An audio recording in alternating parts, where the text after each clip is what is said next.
What's it all about? What is the most meaningful idea to you? What can you do with this? What will you add to it for a fuller picture of what you want to say? Examine your process. How do you form images from your ideas? What can you do with this? How do your ideas grow and grow into new ones? Noticing, creating beyond them. Together we will. Understand your proficiency in a skill. What can you do? Focusing on the aspects you want to become stronger in, seeking the right form to express what you want to say. Following the wise path of the pluri-organisms, inhaling hyperdimensions through extracellular space and absorbing primeval flow paths of symbiotic signaling, pathways and compounds. What can you do with this? Are you ready? Who can you work with? Cultivator, navigator, sower, protector, messenger, or explorer? Feed into your growth process. Sense and subjectivity. Observe and objectivity. Thinking subjectively is the what am I going to make. It gives you personal sensory reasons to create that are not based on external outside things. Like the materials you use, the surface you're creating on, the value your work has or needs to have, what market you're trying to work towards and possibly the approval of others, or even wanting to satisfy their expectations, that social connection and need to be seen. I did learn that you can have both ideas play out as well, balancing them out, or at least being aware, connecting deeper to what you're wanting to do. What are the reasons you make something that's not external? Remind yourself there's more to your visual choices in making something visible from your private mind. Why do you need to get it out? Why does it need to be a certain way? What's underneath all those decisions you make in sharing your story or creating a finished work? Personally, what you're studying, lifting from, taking notes on, the sketches and learning you do, the nuances and figuring it out, shaping it to look a certain way, understanding why, all that's sense and subjectivity. It's good to know, or at least remind yourself of it, and how it can work together with objectivity. It's worth it. Even if you don't start there as you're revising and crafting, you can drop into subjective thought and back to objective. I can get too subjective focused. I started out drawing with friends, simple, goofy, weird cartoons, realistic pen and ink illustration, super tight and dense work, playing around, and it was fun, it was entertaining, nothing was too absurd or crazy for us. We were responding to the social experience. We all had a simple, clear path to these tasty, immediate, cool objects around us, the popular ideas.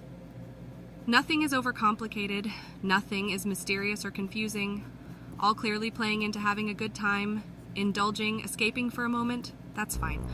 But what more is there to this? What's the real stories and emotions going on? That subject takes energy and thought. It demands more from you. It's what keeps you going when you're going along this creative lead, and sit with the deeper layers and insight, how it applies and teaches you, how it moves you. Inside, there is more, isn't there? I wanted to ask something from me, so I uncover more. I changed up my mark making because I was starting to understand there was more that I could do, that I felt I did have something that wasn't just private and personal, and that you could tap into that part of yourself and move to share that deeper thinking with others. So I did. Those ideas can find someone out there, I believe. I lost a certain objectivity to my work that was, that was probably good. I just really can get into the expansiveness of what these invisible thoughts can show through visuals. How you can get into working through the subjective process layers that makes up so much of drawing, design, movies, and painting. That there's more to obvious pedestrian surface crap, and you can grow and learn more, make new connections, and show it in new ways, or at least try to reveal how you see things. Seed ideas for others to nourish how they want in their container. Was something lost? Did I lose people around me because it can get obsessively intense, too analytical? Yeah, probably. Can it work both ways? Folding one into another? I mean, they could do more, and I could do more, but then it's about how you need something to be, right? Pleasing that part of yourself, not compromising, yet working with yourself and others. I don't know. I'm still learning. Look, when I create a new character in a game, I care about it I take a long, long time. It's boring to watch, honestly. I'm into the story, the atmosphere, the lore, every detail, all of it. I respect the developers and creatives behind it. Now I get it.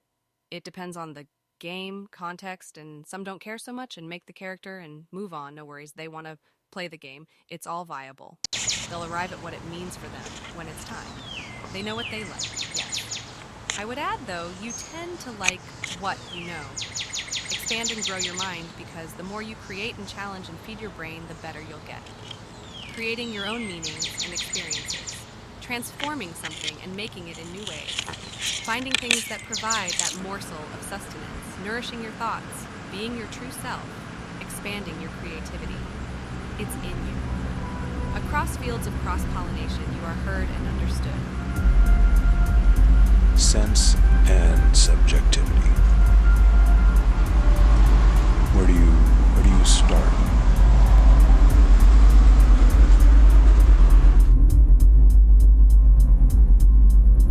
Forming the image of an idea. The creative process, piece by piece. Start the process, lay the groundwork of what you want. Start asking, what will it be? How will it come about? Where does it belong? Be aware of the tremendous amount of inner work, the sense and subjectivity of what you're doing. What you're making, what is it really about? I don't know why you haven't started, or how the understanding of knowing something thoroughly by drawing it passed you by. Maybe today you'll test that out for yourself and draw something. Even if it's just one small thing, you'll know more, and your engaged brain will remember that moment. Now, what's out your window or door right now? Finding What's something around you? fresh and What's new in the beautiful, idea, harsh, your voice simple, inside, newly grown, letting it come, planted, or spur built? of the moment readiness. It makes no difference, because it's your viewpoint and brain finding it all interesting. Get to work. And until you make your invisible visible, we'll have Then no clue why you can work like it, or observing what and moves you about objectivity it. in, incorporating Make one this simple and that. illustrated note. Inspiring Just draw. layers, inhabiting Start it, altering Toss and it to the side revising, afterwards if you want. sharing, Later, checking when out you or what someone others are else doing, finds it, open the to captured notions moment and is ways revealed, as you're again, developing for your you. idea gradually. And maybe you'll want to show me more. Show me why. And if you continue on, what could happen? And what would that mean? Well, again, Filling that's in up to you. details. Controlling That's the up to you. excited surge of creative energy, That's up to those you. kernels of thoughts, form them in That's your up to mind, develop and plan, and then fulfill them. Shape them towards a full embodiment, a final and completed form. Now, what is needed is your idea. Simply start the process, chase after what interests you. Mythological lyrics and stories describe these dark, draped figures with sunflower seed heads to be old as air and dense with nourishment. They are pluri-organisms, or many dispersing forms in story, said to contain at least 3 known forms: the messenger, the sower, and the guard or protector. They are not world creators in creation myths, rather, they are dispersers and cultivators, sowing, managing, and scattering. They contain messages at their roots, hidden in the soil and between the concrete cracks where trails of their seeding sprout up. Early morning evidence eventually showing that they have been through there before. We as humans may not be ready to comprehend what the guards protect. It's in the soil and you're not able to absorb this now. You are not ready.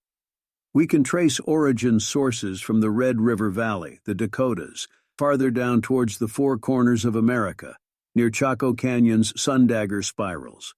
The adobe mud paintings, door decorations found, and petroglyphs decorated with haunting sunflower-headed figures, birds, bees, and dots or seed heads. There are printed illustrations from 1830s and mysteriously intricate mosaics in Greece, Italy, and France of the same figures. Recent discoveries are connecting them all, drawing from spring seeps, wet meadows, stream courses, and pond margins, believed to be receiving and sending from the sun, absorbed and rooted into the earth towards liquid iron up and back across all cultures.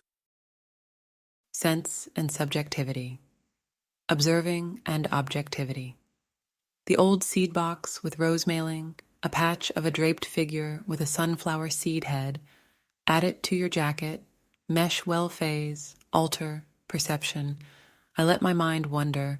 I share ideas with you all the time. You have good taste. In a cool way. I want to know more about this.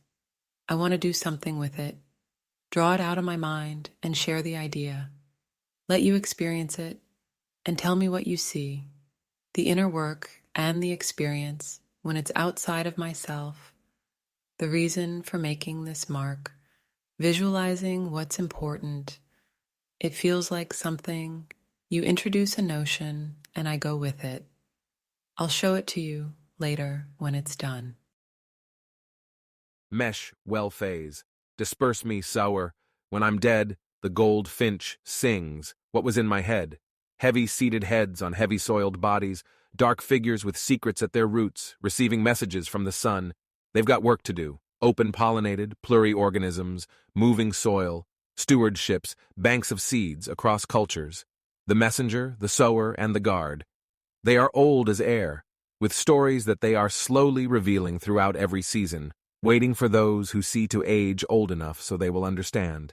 Let me taste your leaf sugar, experience the circulation of sap, face the east maturing. This is what it is. Be not pestering, pollinate instead. Study, observing nourishment, being, resilient. Develop gradually, metamorphose. Find what will get you there. Collect those first results of what your curiosity explored. Find something to work out, solve, and go back to where the emotion moved you to begin.